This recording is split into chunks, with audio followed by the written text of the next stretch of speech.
எனக்கு புத்தனை பற்றிய புரிதல் இவ்வளவு காலத்திற்கு பிறகு இப்பொழுதுதான் நேரிட்டது. புத்தன் யார்? அம்பேத்கரை படிக்கின்ற பொழுதுதான் புத்தர் யார் என்று நமக்கு தெரிகிறது. எதற்காக அம்பேத்கர் நான் இந்துவாக பிறந்தேன் ஆனால் இந்துவாக இறக்க மாட்டேன் என்று சொல்லி தன்னுடைய மதத்தை, தன் அடையாளத்தை துறந்து புத்த மதத்தை ஏன் தழுவினார்? அந்த வரலாறு என்ன? அந்த அரசியல் என்ன? புத்தன் என்பவன் யார்? எதற்காக புத்தன் நாடு கடத்தப்பட்டான்? நம்முடைய ஒரு பொது புத்தி, பொது புரிதல் என்ன என்றால், ஒன்றை சொல்லி விட்டுருவோம், ஒரு மாதிரி சொல்லி விட்டுருவோம், அதையே நம்பிட்டு வரும் சமூகம். அந்த அரசியல் தொடர்ந்து நடக்குது.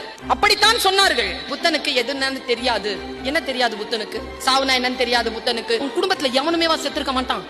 அவனுக்கு கூட ஜுரம் வந்திருக்காது. என்ன கருதுகோள் இது?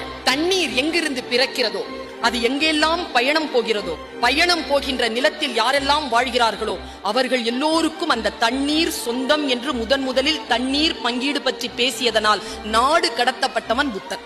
முதலில் அவன் பேசுகிறான். மனித உரிமையை பேசியதனால் நாடு கடத்தப்பட்டான். எனக்கு ஏன் பிடிக்கும் தெரியுமா புத்தனை? குருனா இவன் தாங்க குரு. புத்தன் சொல்கிறார், புத்தன் காட்டிய வழியில் நீ நடக்க ஒட்டாதபடிக்கு புத்தனே வந்து நின்றால் நீ அந்த புத்தனை கொலை செய்யலாம். நான் உனக்கு ஒரு போதனை சொல்கிறேன், அந்த போதனையின்படி நீ நடக்க போகிறாய். நீ போதனையை செயலாக்கம் செய்கின்ற பொழுது நான் என் சுயநலத்திற்காக வந்து நின்று நான் தானே சொல்லி தந்த, இன்னைக்கு நான் சொல்றேன் இப்படி செய்யாதே, இந்த பாவத்தை செய் என்று சொன்னால் அந்த ஆசிரியரை நீங்கள் கொலை செய்யலாம் என்று சொன்னவன் புத்தன்.